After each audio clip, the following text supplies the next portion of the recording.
A very good evening to one and all. On behalf of Quantum Mutual Fund, I welcome you all for the first ever partner engagement initiative and tool from Quantum called Compass. In this first edition, we are going to talk about a very interesting topic today, which is linked with volatility and geopolitics. Broadly, our session will be addressing the three major points. How are the markets looking across the globe? Where does India stand amongst this volatile environment? And last, how can we position our portfolio for the right fit as per the market conditions? I am pleased to invite our CEO, Mr. Seeman Shukla, our CIO, Mr. Chirag Mehta, and our fund manager, Ms. Abhilasha, in this session. I would like to hand over to Mr. Seeman to take the discussion forward. Thank you. Thank you, Mohit. A good evening and welcome to all of you. This is our first ever distributor engagement at such a large platform, and happy to share that we have people from across the country. Sizable number of people have registered in last 2 days. So thank you very much. May I request the slide mover? So a lot of people might have heard quantum after a very long time in a such a large scale, and we just thought that we'll just touch base upon how we are thinking and now building. We have been seen in a different tangent, but now we are building up a large part of omni-channel presence. So I'll just take 5 minutes on that, and then we'll hand over the slide to Chirag and his team member. Just to give you one small journey, Quantum is one of the first few who started capital market journey in 1990. The first 10 years was primarily more of a learning for their founder when we did a Jardine Fleming tie-up. Ajit joined Vanguard Fund, who is our promoter, managing $2 billion. We actually started action of all those learning since 2001 when we launched our PMS. And obviously PMS had its own issues. So we launched our mutual fund in 2006, which we all are representing right now. Mutual fund has seen a varied degrees of thing with us, but we got a large investor called Prem Vatsa under HWIC Hamilton Vatsa Investment Council. They are now 49% stakeholder with us.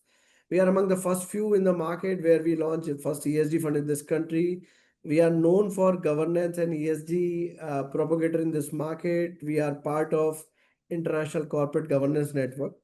We are the only one company which has got a UK stewardship, which is a gold benchmark for the purpose of research and for international accreditation. We are the only company in this land.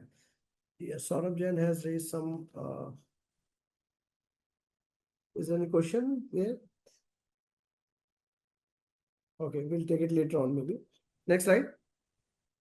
Seeman, I think there is some echoing which is happening, and that is what Mr. Jain has highlighted. So may I request everybody to be on the mute as far as panelists are concerned.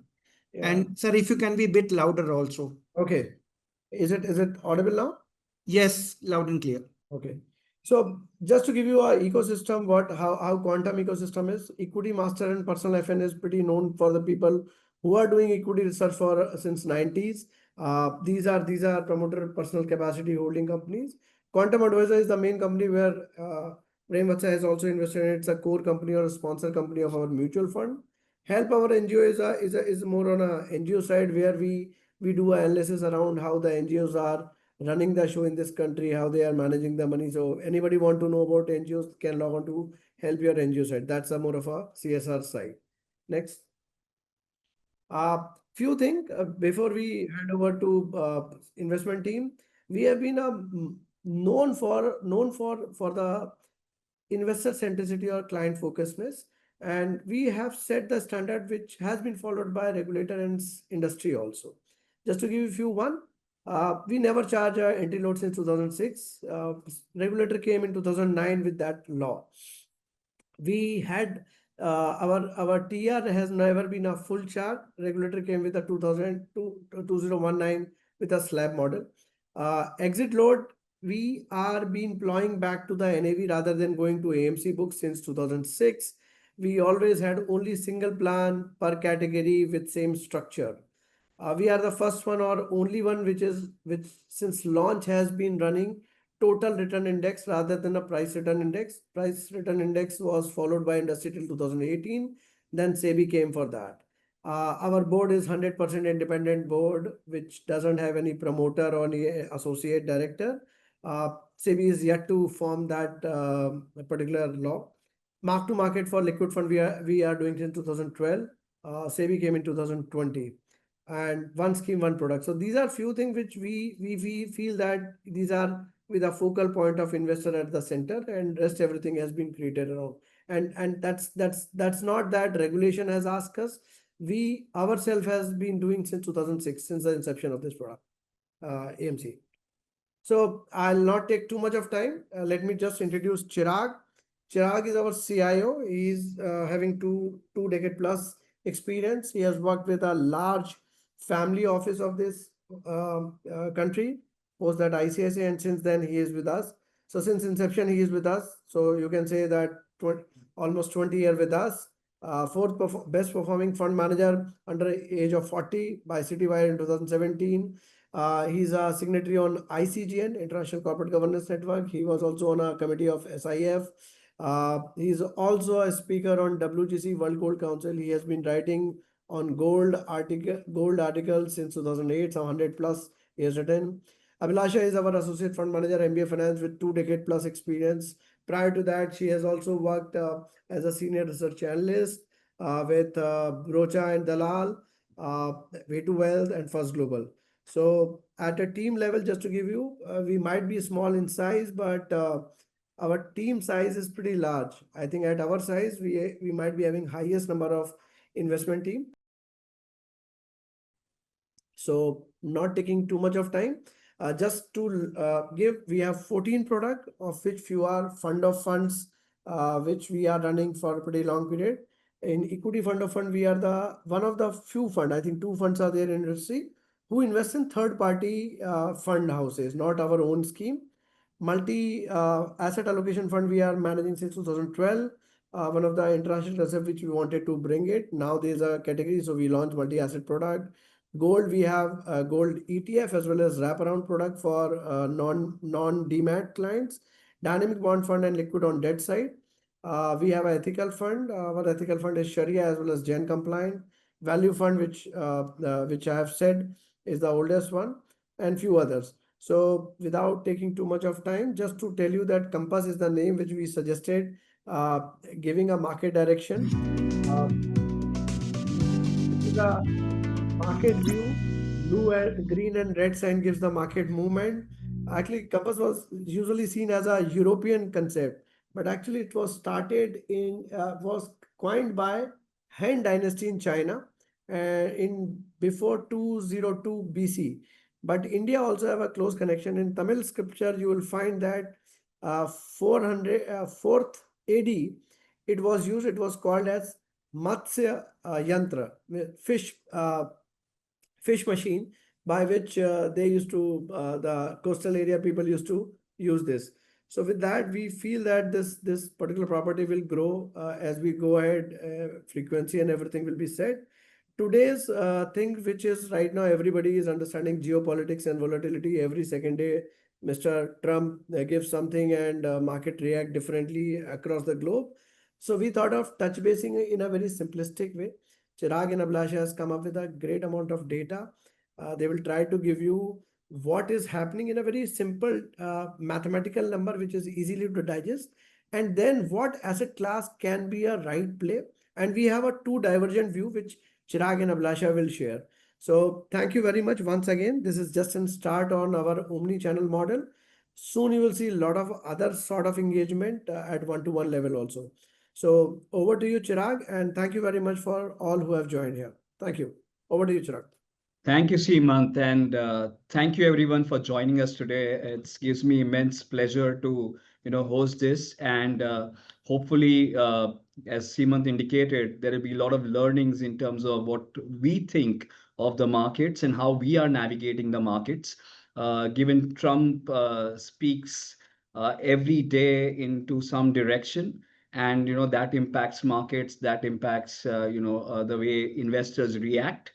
So there are a few slides which we'll run through very quickly, and thereafter we can open up for Q&A. So if you look at uh, the current juncture, right, there is a lot of impact that there is a shift of global power. US has been a predominant global power that we have seen. There is someone challenging that US power, that US hegemony that has been prevailing for a long time. And that's China, right? And US does not like that. No superpower is like that before, and nor is US liking it. But US is in a difficult situation. If you look at जो उनका debt and deficits that we speak about is very, very unsustainable, and that's one of the impact that is going to be there on US as an economy, which will keep being challenged by other economies to an extent. So, in today's parlance, there are a few risks lurking around that we have seen continuing since post-COVID period, 2022, the Russia-Ukraine war. Very recently, we had the Indo-Pak border tension, which is still continuing, and some is to an extent instigated by various other economies, like US, for example.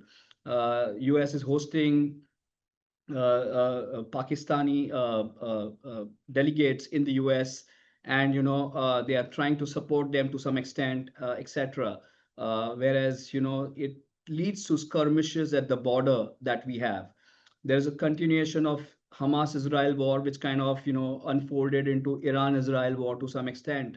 So there have been various issues, and if you look at the defense spending over years has increased significantly. It is now 2.4% of world GDP going into defense spending. It was $1 trillion in 2001, has increased to 2.7 trillion now. And if you look at the increase of last year, 2023 to 2024, it's a 9.5% increase that we have seen in defense spending 23-24. What it leads to, of course, given that India also has not so good neighbors, it leads to diversion of funds from defense spending, or from development spending and infrastructure spending towards the defense areas. Uh, Further, there is also the other side of the skirmishes that we are seeing. There is a shifting oil and trade dynamics. So there is a 25% additional duty that India is having to bear because it is buying oil from Russia. So India is buying currently 38% of its oil requirements from Russia. uh, what it sends to US is only 2% in terms of goods, etc., that we export out to the US. It's only 2% of the total. So, the dynamics are there, but is that 38% now leading to a benefit for India? No, not really. India used to buy only about 0.6 billion or 0.8% of its oil requirement from Russia. Now it has reached to close to 30% of its requirements from Russia. So nearly a one third of India's crude oil is coming from Russia. Post 2022, we had a big benefit. Like earlier, the discount of Russian crude to Brent crude was around $2-3, had increased to $30 post the Russia-Ukraine war and sanctions coming to Russia. Post which it declined to $20 in 2023, and thereafter even lower to $10 in 2024, and now it is less than $5 of discount that we get from buying Russian crude. So there is absolutely, if that tap runs dry, there will be no impact on Russia, because on India, because India is not buying at a significant discount from Russia. So in pressure or geopolitics, if we have to stop that tap, we can buy a similar amount without much impact from other economies that are ready to supply to India. So, so one is the tariff impact, probably, hopefully, at some point in time, it's a lost opportunity now, but hopefully it will settle down to a much saner level going forward, is what we think. From the tariff that we have seen from US, uska kya impact aayega Indian markets mein? I don't think it's going to be a significant impact, right? If you look at beyond the headlines, there are various news floating around that it's going to be a significant impact to India as an economy. There'll be second order derivative effects, etc. And therefore, India will have to pay a heavy price for the 50% tariff that we have today. So, if you look at our economy, right, nearly 60% of our economy is consumption. If you look at the pie chart at the bottom, capital investments is about 26% of the total. Export or external is only 17% of the economy, of which there is no impact on services, which is close to 9% of the economy. Merchandise trade, the trade of goods, जो goods हम export करते हैं, that's about 10% of the GDP, of which exports to US is only 2% of GDP. And if that were to get impacted, it will be a hit of close to 40 to 90 bips. But given that India's certain goods, at least at this point in time, like pharma or electronics, they have not been under the tariff regime, and therefore the hit probably could be about a 0.3% or 30 basis points. So we think it's not going to be a significant impact, but it may delay some investments within the economy to some extent. And that is one thing that we worry about, and we are monitoring it very, very closely. और जैसे कहते हैं कि Trump, the T's are very difficult at this point in time, and therefore we think that Trump की तारीफ करें या tariff देखें. So, we get hooked on to what Trump says every day. And is it worthy of a praise, or should we worry about the tariffs that are there?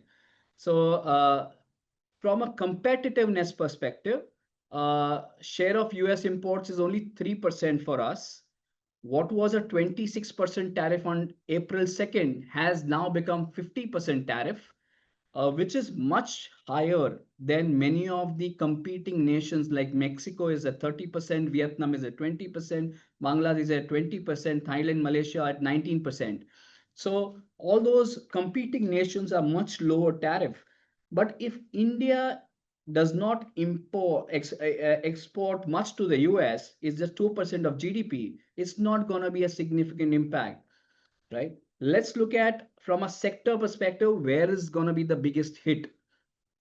So as we said, electronics and pharma is excluded from tariff as of now. So there is not going to be a big impact. And those are the top two export items on the list that India exports to the US. $14 billion electronics export करता है और $12.5 billion pharmaceuticals export करता है. So there is no impact on that. Precious metals and stone is one of the big export that we do to the US. But usme, we have an industry that, cuts, polishes diamonds, makes jewelry, exports to the US. जो wedding rings, etc., जो US consume करता है, वो export करते हैं. And, the next biggest exporter is Switzerland. But Switzerland क्या export करता है? Precious metals, gold bars or coins करता है US को. So, it's a very different line item as compared to India. So if India, US wants those gold rings for marriages, etc., no one else is able to manufacture today to the extent that India does. And therefore, there is no easy replacement as such. Switzerland does it, but as I said, it does coins and bars. So there is no competition to India. So even that 11.6 may not get impacted to a large extent, because at the end of the day, वो 11 point close to $12 billion वो absorb करना पड़ेगा किसी को, in terms of either the manufacturers take some hit, US consumers take some hit, etc., for the tariffs that they will pay. But there is no other alternative.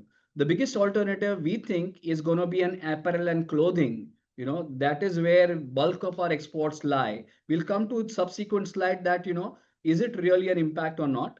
But apparel and clothing, machinery, etc., are major items which India exports to US, and there we become very, very uncompetitive. Coming to that, कहावत है कि एक दरवाजा बंद होता है तो दूसरे खुल जाते हैं। उसी तरह, if US export becomes difficult for us because of tariffs and it goes to someone else, but someone else does not have spare capacity in the immediate term, right? जैसे if you see US में we export 7.6 billion dollars, Bangladesh does 3.5 billion dollars, so we are double of Bangladesh. But Bangladesh tariff are at 20% and we are at 50%, so we are very uncompetitive, and therefore Bangladesh can take away some of the what we export to US. But at the same time, UK market देखें, वहां पे we have an FTA going ahead, going on with UK, and therefore what was a 12% tariff rate earlier with UK now has become zero, and therefore what Bangladesh does to UK, 3.5 billion, some of that we can get it because we have spare capacity, we are ready to compete, and therefore that can come to India. Total apparel imports for UK is $23 billion, and Bangladesh does about $5 billion out of that. So there is a big scope for India to get into that bigger pie of $23 billion and to not look at what they do to the US, about $8 billion. So there is a scope for India to get it from other markets. What we lose in US can be obtained from other markets like UK, which is ready for us today. Also, there has been talk about FTA with EU. EU apparel imports is equivalent to what US does. $80 billion of apparel imports in US versus 80 billion in EU. And therefore, we can get that right in terms of doing an FTA with EU and therefore open that 80 billion, where which we are already doing 3.9 billion. We can easily get more share if there is an FTA with EU. So if US shuts down or US reduces, we do have bigger markets to address, and therefore we can get that. So apparel mein, most of the companies that export are small cap companies, and it's easy for them to navigate this if the government takes the right steps to do the right FTAs and encourages our companies to go ahead and talk to buyers in EU and UK. We can easily get that addressed. So don't lose hopes in terms of tariffs hai to kya hai. Nothing is going to be lost. There is an opportunity waiting out in the world today. And also to tell you that apparel exporters have come lost heavily on the pricing front in terms of stock market prices. Stock markets have come heavily on those kind of companies just because of this tariff impact. But they are now available at pretty reasonable valuations, pretty good valuations. And if there is a counter to US as a market, then probably there is a big runway for these kind of companies. So we are watching those companies very, very closely. And if we see developments happening in the right direction, we would add them probably in our portfolios. So India's economy, जैसे लोहा स्तंभ है जो over centuries have retained its value, has been a strong pillar, as a great symbol for what inherent strength is. Indian economy or India's macros are as robust as that loha stump today, right? If you look at, we have the best of macros. There is some missing link in terms of growth, but over time, as these global uncertainties settle down, government picks up its spending, we will see growth come back. So overall, our GDP has been growing. The growth rate has been low. We have seen that usually when Indian economy bottoms out, it is generally around that 5-6% mark where we are today. So from that 7.5% growth, we have come down to 6.5% growth currently. Inflation is behaving very well in India. If you look at the new inflation print, it's come very well. We may end 2025-26 at a much lower number going forward. CAD is very, very minuscule today. Fiscal deficit is well under control. So we have the best of macros that we have seen in the past. Growth is missing, of course, but as I said, there are many levers of growth. There has been interest rate cuts, there were tax cuts initially. Government has the ability to spend a lot more. Corporate balance sheets are in very good shape. So we have the, macro wise, we are doing really, really well. Uh, with the global issues settling down, I think the growth should come back eventually.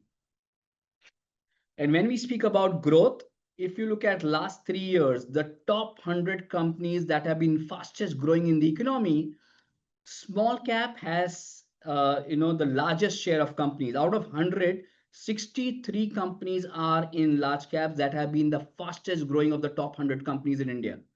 So, so 63% is the share in the top 100 companies by growth perspective that are there in India. So, people talk about larger companies because of formalization are gaining strength, but data tells you otherwise. Data tells us that smaller companies are the fastest growing companies, not only from a sales perspective or revenue perspective, but also from a profit perspective. The bottom line of these companies is growing faster than its sales. So sales growth, revenue growth, top line growth is 35%. Their profit growth is 46%. And it has many niche sectors which are not there in large and mid caps. The new age sectors which showcase a lot of promising areas of growth, be it power generation, be it electrical equipments, be it chemicals, be it hospitals, be it defense. वो सारी company small caps में हैं. Large cap में you will hardly find any companies or very few companies that you will find in the large and mid caps in that segment. For example, e-commerce. Companies catering to e-commerce overall, there are 5 companies in small caps and there are 3 companies in large caps. When it comes to modern retail, right? Modern retail, about 21 companies are there in small caps, just about 5 companies in large caps. And if you look at the growth of those small cap companies is much higher than the large cap companies. Like in modern retail, the small cap companies are growing at 38% versus the large cap companies, which are growing at 24%. So it's not only giving you exposure to great set of companies, but it also are eventually faster growing companies, taking a lot of impetus from the thrust that these sectors have in the economy. Also, it's not only about sales and profit growth, it is also reflected in the returns that you end up making as investors in the market. For example, people are looking at a more rewarding longer term journey, right? So within the top 500 companies that are existing in India, on a 10-year return basis, 88 companies in the small cap world have given you more than 5x return in last 10 years. 7 companies in mid caps and just 2 companies in large caps that have given that kind of return. When you look at 4x to 5x growth in returns over last 10 years, 142 companies in small cap, 20 in mid cap, and 3 in large cap that have given that kind of return. So overall, if you see, there are many companies in small caps that have been multi-baggers as compared to very few companies in mid and large caps. So there is potential for high returns to be made when you are in that segment. This is what we are talking about now, coming to specific in terms of numbers. 100x in 10 years. I mean, that 5x was just a symbolic thing. Here we are looking at really the crux. 100x returns in 10 years. So between 41 times to 200 times return, there are so many companies in small cap that have given that kind of returns over last 10 years, and there is only one company that have been in that band of returns in the mid cap segment, which eventually earlier was a small cap company, now became a mid cap company. And there is no company in large cap that has given that kind of return that small caps have delivered between 41 times to 200 times. Also, when you see between 21 times to 40 times return, there are so many companies in small cap and very few in mid and large cap that have given that kind of return. So what we are essentially trying to say here is कि आपको multi bagger returns बनाने हैं. There is evidence कि small cap companies ने वैसे returns दिए हैं over last 10 years within the small cap space. Uh, One thing that we are hearing currently is that there is a lot of externalities, a lot of Trump tariffs, etc., and geopolitics impacting economies, impacting markets. But if you were to see, and therefore, there could be that foreign investors flee Indian markets, for example, hypothetically. If that were to happen, there will be lesser impact in the small cap world, because if you look at the FI holding in large caps is about 20-25%, whereas if you see the small cap in the small cap world, FI holding is just about 11-12%. There's more skin in the game in the small cap segment as compared to the large caps, and the reliance on FIIs is much lesser, and therefore if they were to sell India and go away, there will be lesser impact in the small cap world. Also, if you see, small cap is a very unexplored opportunity. The number of analysts tracking large caps is much higher. There are 29 institutional brokers looking at the large caps, and they have well covered the large cap space. Whereas if you see in the small cap, just 9 of them look at small caps as a segment. So there are lesser analysts looking at the small cap space, and given the universe of small cap is so large that many of them wouldn't be covering the entire universe. This is just in the top 500, right? So there is lesser coverage or unexplored small cap space is. And if you were to look at number of analysts tracking on the right hand side from the top 1,000 small cap stocks, 428 is not looked by anyone in the institutional space.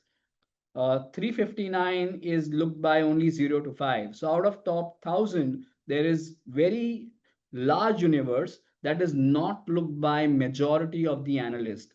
There are certain stocks which are very well covered, but that's a very small subset of the small cap universe. And therefore, Jabibi, it's under research means people don't know the potential of those companies, and therefore they are not being valued well. Jabibi small cap companies continue to deliver. It will get onto the radar of people. It will be start getting tracked by many people. People will increase their investment if they see a story, and therefore the valuation or PE re-rating that happens in the small cap space could be much larger than what you see in an explored space or known space of large caps. But if you look at, there are great opportunities in small cap. But if you look at the export share of small caps, is still 8%, higher than what you see in large and mid caps. So you need to ensure that you are not coming and becoming a victim of what is going on in the external world with the Trump and tariffs, right? So you need to capitalize on the opportunities, but you need to treat with caution. So this is a very interesting slide, right? अगर आप last 5 साल देखें तो last 5 साल में 81% of companies have delivered returns in the small cap space which are above the index. 19% are below the index. That's the story of last 5 years, because we have seen a big run up in markets. और वो वैसे market में liquidity driven market, in terms of also there was growth in the economy, both combined led to many stocks doing well. So 81% of the universe or the small cap index was doing better. Come to last 1 year. In last 1 year, it has gone almost 50-50. 47% of companies have given returns above the index, और 53% ऐसी companies है जिन्होंने index से कम return दिया है. So what was 81% became 47%. Fast forward YTD, when there is a lot of volatility, जब भी volatility kick in होती है, तभी only 9% of companies have been able to deliver higher returns than the index, और 91% of companies ने index से कम return दिया है. And if you were to look at the best performing company at only 19% return, और worst performing company के minus 84% return दिए हैं. So there is a big gap overall. So what was very good over last 5 years, a cumulative return of 2860%, which became 170% in last 1 year, which became only 19% in YTD, the best company. Or worst company के returns minus 84% है. So if you were with that worst company, you have lost significantly.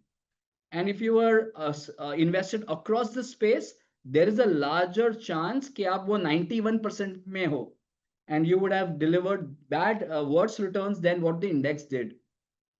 So this tells you that when there is a economy doing well या फिर liquidity है, तो everything and everything goes up. But when it comes to a real market where risk price in होता है, volatility होती है, तभी you have to be with the right kind of companies to make money. So if you were to look at, YTD is an example of what is likely to happen in next 1 year. Next 1 year also, growth will slowly pick up. Trump is going to be here. There will be volatility. और वो market में stock picking काम करेगा, not everything and anything that you invest into. So you need to keep this into mind when you participate. We saw you have to be in this space. You have to allocate to this space. मगर जो last 5 साल है और next 1 साल का market है, वो बहुत अलग होगा. So with that, I will hand it over to my colleague Abhilasha to run the few slides going forward, and post which I'll come back. Abhilasha, over to you. Thank you, Chirag. Am I audible? Yes. Okay. So now we will see that where currently what is the situation of the small cap universe as such. So everyone has seen a very big rally in a small cap, overall small cap universe. But I would like to highlight that this rally was largely supported by the very strong fundamentals, which is seen in this slide. We can see that small cap earnings have gone up, and therefore the overall balance sheet strength of the small cap companies has improved, and that has led to net to debt to equity of the small cap companies going down from 0.6 times to 0.2 times in last 5 years. So when this thing happens, what happens is, because the balance sheet of any company gets stronger, the company becomes in a very good position to fund its future earnings. So that is what is happening in the current situation as well. At the same time, because the earnings have improved, the overall return on equity, whatever capital the companies have invested into the company, into their own companies, has also improved.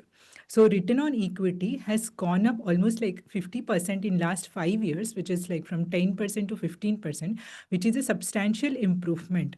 And because of this, the overall their reinvestment capacity to fund their future growth becomes very optimal. So the opportunity for the reinvestment is substantially higher for the current universe of companies as compared to what it was, say, 5 years back.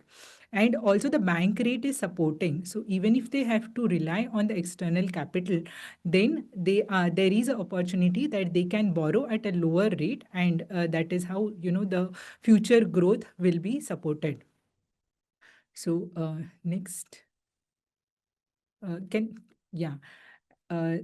and like as Chirag has already pointed out, that the India's growth is also supported by the capex spend, the infrastructure spend, the government spend, and small cap as a universe, it's a proxy to that spending. Because the infra capex spend in India has almost doubled in last 5 years, from say 5 trillion to almost more than 10, 12 trillions. and so is the order book of the small cap companies. So most of the infra companies are in the small cap space. These are very niche business models catering to the diverse sectors of the infrastructure, and that is the overall infra spending has benefited these companies, improving their order books from say 2 trillion to 4 trillion. And if we see that the infra growth still continues, the infra spend still continues at the center level, the large beneficiary of that growth is likely to be the small cap space. This is also evident from the fact that the capex as a percentage of PAT has also improved for small cap companies. So for say large cap, it is the capex as a percentage of PAT is in the range of 7%, whereas for small cap companies it is in the range of 14%. So this happens when the companies are seeing that I have to reinvest my cash flow for my future growth. So therefore, capital expenditure as a percentage of their overall profits have improved. Next, yeah, and this is again like the rally what we have seen in last 5 years in the small cap universe is largely supported by the earnings growth, because overall pie of the earnings is also improved for small cap companies. So say large cap earnings have improved by say 180%, whereas in the same time period the small cap universe earnings have gone up almost like 30% higher by around 230% or so. And the overall contribution to earnings has also gone up from 6% to 8%. So, the just to reiterate the same point that the rally what we are seeing in the small cap universe is largely supported by the improving fundamentals of these companies, improving earnings and improving cash flows and balance sheets. And but this is not the entire story.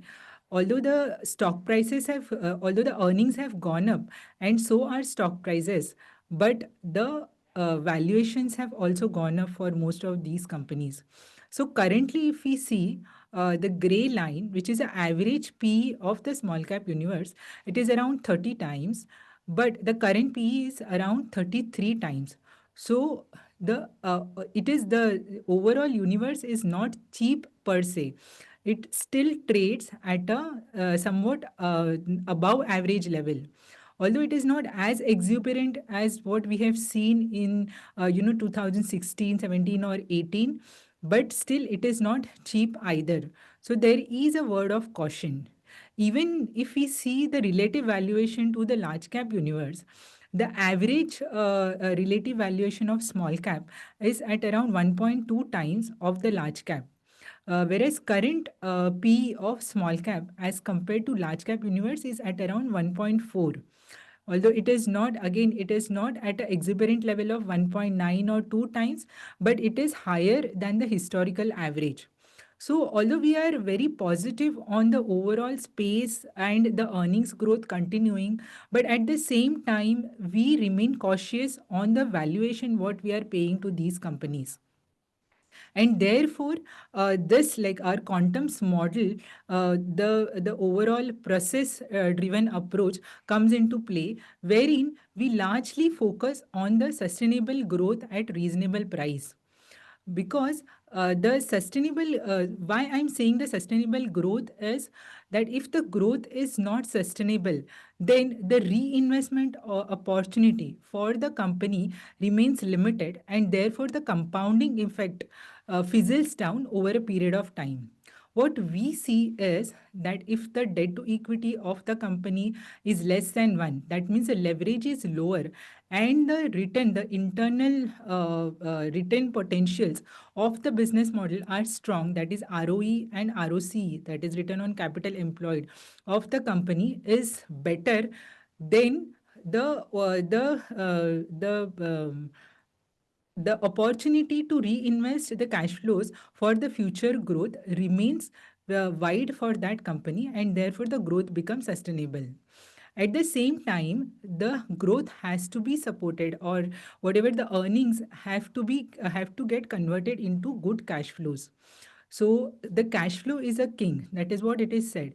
And for us also, that remains a very important parameter, because in the financial crisis, we have seen many infrastructure companies have gone bankrupt, or the debacle was massive for those companies, largely because the earnings what they were earning, they were not getting converted into cash flows. The receivables kept on mounting, and at some point of time that hit their balance sheet, and therefore the future growth was impacted. So for us, we always see that the earnings whatever the companies are getting, the large part of it is getting flown to the cash flows, and therefore the reinvestment rate also remains healthy. And at the same time, the opportunity size has to be good, so macro has to be good for the company. We have seen many good companies like Nokia and Kodak, although they were good companies, but because the macro was not on their side, or they were not apt or able to adapt to the change, they have seen the overall businesses have gone down. So, when we analyze the company, we see the overall opportunity size of the industry is good, and the management's capability to grab that opportunity is also very good, so that the growth remains sustainable. And at the same time, the balance sheet of the company has to be good. So it also depends, like availability of capital, how is the capital structure, board structure. So these are some of the parameters when we take into account while analyzing the business of the company. And when all these parameters are satisfied, then we see whether the company is available at good valuation. Because if the company is good, but if I am overpaying for the company, then the returns will be suboptimal. So when we buy any company, we tend to buy it below one time PEG, that is price to earnings ratio. So that is whatever price we are paying, that should be lower than whatever growth we are getting for the company. So in that case, like we see that the earnings compounding as well as PE re-rating, we get both the benefit and the compounding. So the re-rating benefit we get over a period. The next slide. And for us, the liquidity as well as governance, these two parameters are substantially important while investing into the companies. Because in small cap space, the mortality rate is also very high. The churn in the index itself of the small cap space will be higher than the large cap as well as mid cap. So it is very important to know that what not to buy, because from that perspective we preserve our capital. So as Warren Buffett has always said, that there are two rules of investing: one is not to lose capital, and second is not always remember the first rule. So for us also, it is very important that we don't lose our capital, and these are some of the checks and balances we do before investing, which leads to that outcome. That is cash flow to EBITDA. As I said, that in the forensic check, we always see that the EBITDA is getting converted to cash flows. Then, the cash yield is better, contingent liabilities. These are some of the related party transactions. These are very important parameters for analyzing the companies. Apart from that, the management quality is analyzed from the past capital allocation history, the treatment to minority, because this is also very important when it comes to the small cap space, because we have already seen that the promoter holding in small cap companies largely is higher as compared to large and mid caps. So what happens that then the decisions are taken against minority, which we are always vigilant about it, and we always protect the minority interest. So this is one management quality check we always do. And then the sustainability check, like whether the sales growth is sustainable, ROE is positive, that we have discussed some of the parts of it. So by doing this checks, we avoid the mistakes, or we book the mistakes much earlier than the market. So that is how we protect the capital. And then comes the overall portfolio construction framework. So small cap as a space is a very large. Based on our liquidity criteria, we anything between 400 crores to 32,000 crores of market cap becomes our universe. But in that case, we analyze, based on the historical financial history, business model, corporate governance check, we narrow down that universe to around 450 stocks. Here again, we do deep dive and see what are the near term triggers, long term triggers, how is the macro environment, overall how is the projected earnings for the companies, and based on that we make a deep dive research on the 250 stocks, wherein we do 5 years projection, we meet management meetings, attend con calls, and continuously update these models. And accordingly, we after these 250 stocks, based on the valuation and the earnings potential and return potential for a particular company, we make a portfolio of 25 to 60 stocks. In this portfolio, the minimum weight criteria for us is around 2% at cost, and the maximum is around 4% at cost.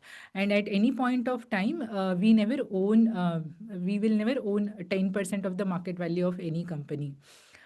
So some of the checks, as we have already discussed here, the reliability of management and quality of management, these becomes very imperative for the portfolio construction process. And now Chirag will take through the how the actual stock pickings happens. Thank you, Abhilasha. So we wanted to give you a glimpse के stock लेते हैं तो how what is our thought process के how do we buy stocks, when do we sell, are we disciplined, क्या research करते हैं. So this is a few examples. So there is one company, very interesting company, capital goods sector में, जहाँ पे they are leader into making gas compressors. So it was a stock that didn't do really well for a long time. फिर उसमें एक management change हुआ, their focus on product innovation led to improving market share. And we were kind of confident that the company has everything in place in terms of strategy to reach out to market, the product mix, the kind of efficiency they are driving in their business. So वो सब देख के we kind of got a hang that it's a great company available at a very decent valuation. When we were looking at this company, वो 15 times PE पे trade कर रही थी. So strong balance sheet to pursue all the aggressive plans that they had. So we bought that stock. We bought that stock at about 560 rupees. It went to 1500 or nearly 1700, but we started trimming at 1500 rupees, and till 1700 we were trimming that stock, because that at that level it started looking a little expensive. It was trading closer to 30 times at the peak, as compared to what we would want to value it at 25 times on exit. So we kind of trimmed significantly on that stock when it hit 15, 16, 1700. And post that, because it was pricing in everything or more than everything, and we saw the collapse in that stock with the correction in markets that we saw post September. uh, and again it came to a reasonable valuation, और हमने add किया वो stock को 1000 रुपए के आसपास, and now it's closer to 1300 1400 again. So we look at one is, as Abhilasha indicated, are there any catalyst that will lead to that 15x becoming 25x or not. At the same time, what are their plans, what is the management quality, do they have a balance sheet that will support their plans, or uske hisab se, if it's available at a reasonable price, we will go ahead and buy it. So we do a thorough ground level work in terms of analyzing those businesses, meeting managements, visiting their plants, factories, etc., and building our conviction on those stocks, and be very disciplined on what valuation we pay for those stocks. If we don't see an upside, there is no point, because we are risking your capital or your investors' capital into buying those stocks. Another is a great company that we bought for the portfolio, which is in the pharma space. They are a fully backward integrated API play. They have a strong product launch pipeline. They have been rolling out products every year. Every year we see three, four, five products coming out of their stable. And they have been not only rolling out products, but they have been going to different market segments, different geographies to tap those markets. And they are pouring into newer spaces, very methodical expansion that their cash flows can support. ऐसा नहीं कि date लेके expand कर दिया without seeing what market, what product. They are very great company. Management quality depicts in terms of how they are expanding slowly but steadily, inching forward. And they have a strong balance sheet. Much of their growth is going to be funded, has been funded over last year or so, and going forward as well by their cash flows. So it's a great company. When we bought it again, we bought it at a 15x multiple with a view to sell at 25x. But if you look at, we bought initially at a much lower level. It went up in price, corrected because of the market correction. We added because the earnings have been increasing to showcase in terms of our discipline. If we see that earnings compounding and still leads to better upside, we will add stocks even at a higher level. So that gives us, in terms of, we have seen in that phase while we were invested, in terms of how the company is ramping up, met them multiple times, and got that confidence to add it further and increase our weight into that business. Uh, Next stock, it is a great stock. Yeah, I mean, shows you that, sometimes, you get it, the timing very, very right, and the call very, very right, right? We bought a stock, or auto ancillary company, a diversified auto ancillary play, a leader in that segment when it comes to auto lamps and plastic molded products. They did inorganic acquisitions for growth as well, but very methodical in terms of what they are trying to do with that acquisition. They were be able to communicate it very, very well, and we could see their plans and visualize their plans, and the strength of the balance sheet to support that plan. They added new clients, and when we bought it, they were very, very cheap from a valuation standpoint. So we bought it at 480 rupees, and we trimmed it closer to almost double of what we bought it at, about around 1050, kind of levels, and booked partial profit. It's corrected a bit, but we still see it could inch back further, and we are waiting for right levels. Either if it comes down, we will add, or if it goes up, we will sell out of that stock. So we are very, very disciplined, very, very conviction when it comes to our stock picking. And as Abhilasha said, we wouldn't buy anything which is like 0.5, 0.6%. When we are convinced of that story, we want to it to reflect into our positioning, and therefore जब भी हम buy करते हैं, we buy minimum 2% of that company. 2 to 4% is where we kind of buy those stocks. There are many portfolios where you see 0.5, 0.6%, and even if those stocks double, they don't add any meaningful alpha. If we are doing the groundwork, if we are doing the right work, if we are buying at good, sensible valuations, why not to have a higher stake, higher weight in the portfolio, so that whenever it does well, it does depict into returns that you make on those investments. So if you look at, we go by the Warren Buffett saying that, price is what we pay and value is what we get.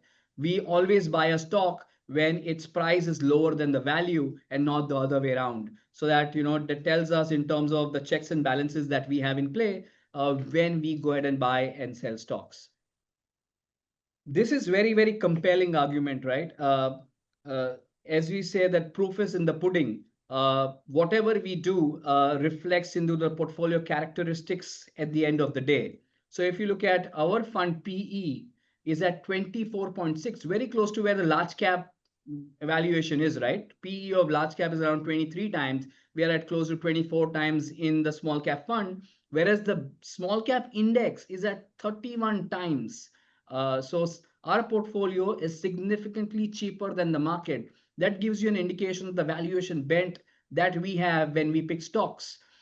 If you look at the earnings growth projected by the consensus for our portfolio is close to 23%.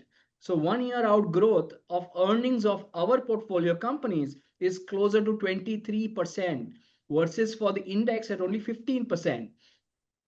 So not only we are cheap than the market, we are growing, our portfolio companies are growing at a faster rate from an earnings perspective when it comes to as compared to the market, right? 15% versus 23%. So what that translates to, peg PE that you are paying for future growth for which you are investing, we are at 0.9 times. Anything less than 1 time is a great opportunity for you to invest, whereas index is at 1.7 times. So you are overtly paying when you are with the index or index kind of companies. Our portfolio is very niche, very quality portfolio, available at a reasonable valuation. 0.9 times is a great level for anyone to buy at. And also, if you look at other trades like price to book or dividend yield, price to book is lower than the index, dividend yield is higher than the index. So all the trades that you need as an investor, I think you find it in our small cap portfolio. So I think this slide is enough to convince any of your clients that this is a great quality portfolio, growing faster than the market, much faster than the market, 7%. Today, if you look at the earnings growth projected overall for the economy is around, on the earnings front, is close to 10-11%. This is almost double of that earnings growth potential that we're seeing for the economy, and therefore tells you that this is a portfolio that you need to be invested into. This is where, if you look at September, we saw the peak in terms of market. September 2024, I'm talking about. Post which markets came down, went back up in December, peaked at the similar level, and then we saw a fall, right? Markets like small cap fell by almost 25% from December highs till the March, when you saw the border skirmishes of the India-Pakistan. And if you look at our portfolio, fell much lesser than the market. So it provided you that downside protection or downside cushion when it comes to market performance. We did not fail as much as the market, much lesser than the market. And in the run up, we have done even better. So if you look at, our portfolio has outperformed on the way down and on the way up as well. So this tells you that quality stock picking, when it counts, as I showed you in the previous slide, that December के बाद जो quality है वही चला है. Just 19% of the market has done better than the index. And if you look at our performance, it's much superior than the index. So even we are having most of those 19% of the good companies that you saw in the index, and therefore we have been able to do well. This tells you that a great quality portfolio geared for capitalizing on the future earnings potential, available significantly cheap, protects downside, and does well on the upside. And this is our performance since inception that we have had. And if you look at our current AUM is much lower, and therefore we have enough wiggle room, enough flexibility, enough leeway to move around quickly. But not only that, what we are at current AUM level from a liquidity standpoint, we would be similar when you reach a 5,000 crore AUM as well. So, our portfolio characteristics won't change. The quality of the portfolio won't change. We will still have earning companies with a faster earnings growth, available cheap at a reasonable valuation, and be very, very liquid even at the 5,000 crore AUM. So if you were to, looking for a sensible small cap allocation, I think you should really consider our fund when it comes to your allocation to small caps. So just to wrap up, we think that there will be challenges over the next 1 year from a growth standpoint and from a volatility standpoint, because there is going to be a geopolitical noise. Trump is here to stay, at least to complete his term, which is still about 3 years till further. It's going to be not a market that you saw the last 5 years. It's a market that you saw YTD basis, which is a very selective market that will do well. It's going to be a stock pickers market, and you have seen our ability to pick the right stocks, right time, at a sensible valuation. So, to navigate this complexity, you need a measured, fundamentals driven, governance aware approach, which we bring to the table to you all. And if you think we are worthy of your client's money, please do have a conversation with us. We are happy to open the dialogue with you all. We are ready to shake hands with you all, and we will do more measured reach outs to you all on an in-person basis as well. So with that, I think that comes to end to my slides presentation. I will hand it over back to Mohit for Q&A. Thank you so much. Thank you so much, Chirag. I think that was a excellent presentation. I have couple of questions with me in my chat box.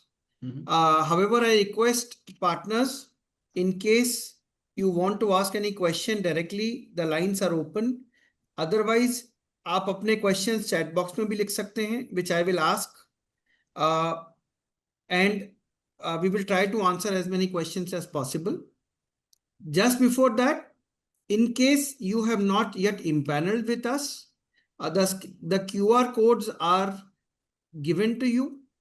It will take approximately 2 to 3 minutes to impanel yourself.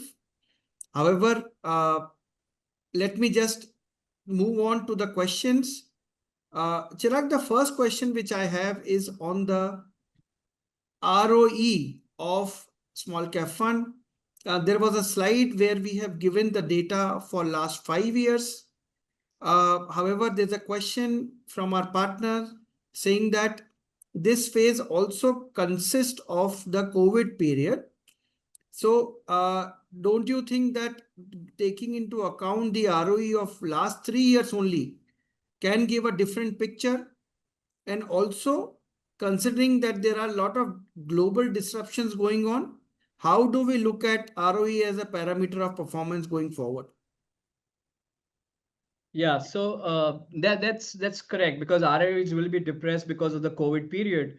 They won't give a right picture of when you're comparing. But to give a sense in terms of where we were and where we are now, we had put that ROE number. But when we invest into any company, we will look at cross-cycle ROEs, what they have been delivered across cycles, so that we are aware of the sustainable ROE numbers that the company can deliver over a cross cycle.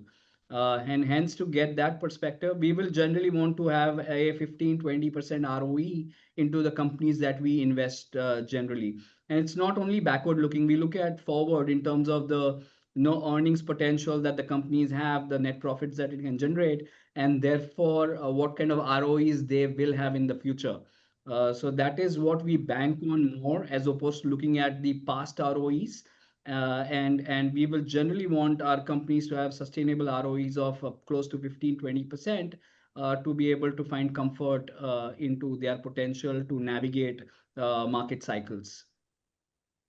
It gives you a reflection of their capital allocation decisions that they have made, and that's the long-term cross-cycle ROE is a good barometer in terms of the capital allocations that they do, whether they are right, not right, what mistakes they have done, what they have learned from them, and gives us a good indication of the management quality as well to navigate different or difficult situations overall.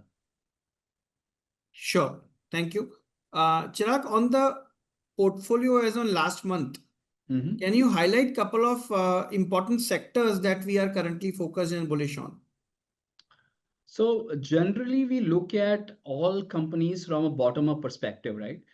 It's not that we are driven by sectoral allocations, or we are aware of top-down approach. We think that companies don't operate in a vacuum. There is an overlay of global order, the Indian economy, the government policy making, the sector in which they belong. So we are aware of those dynamics that impact the company's performance. But having said that, we look at each company from a bottom-up perspective. And when we look at those companies, generally we look at deep dive into that company's potential, as opposed to investing top down. But having said that, we are overweight from a sector perspective to banking and financials as a sector, where we find reasonable valuations. And beyond the next quarter or two, there is a runway in terms of we expect credit growth to pick up meaningfully, and also many of these companies to stabilize on their NIMs overall.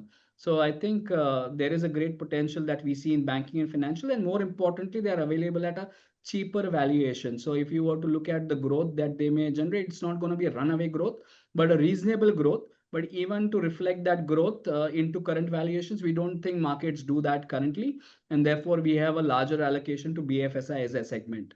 Uh, Apart from that, we do have more bottom-up stories into our portfolio, be it from a healthcare space, be it from a auto ancillary space, which is another large segment that we are invested into currently. Uh, IT, we have some allocation, but we haven't been buying significantly over last few months. We have been, under allocating to that sector to some extent. These are the last large allocations that we have in the portfolio. Abhilasha, you want to add anything further on that? No, so Chirag covered most of the things. It is just that, as he said, we are largely bottom up. So recently, we added a logistic company, so which we feel that the most of the negatives are already priced in, and if we see whenever we see any volume growth for that sector, there will be re-rating potential. So as we are sector agnostic, Chirag has already pointed out that we are overweight on BFSI and auto anchs, but when we take bottom up approach, we add a very niche business model which are available at a good discount to its fair value.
Mutual fund investments are subject to market risks. Read all scheme related documents carefully.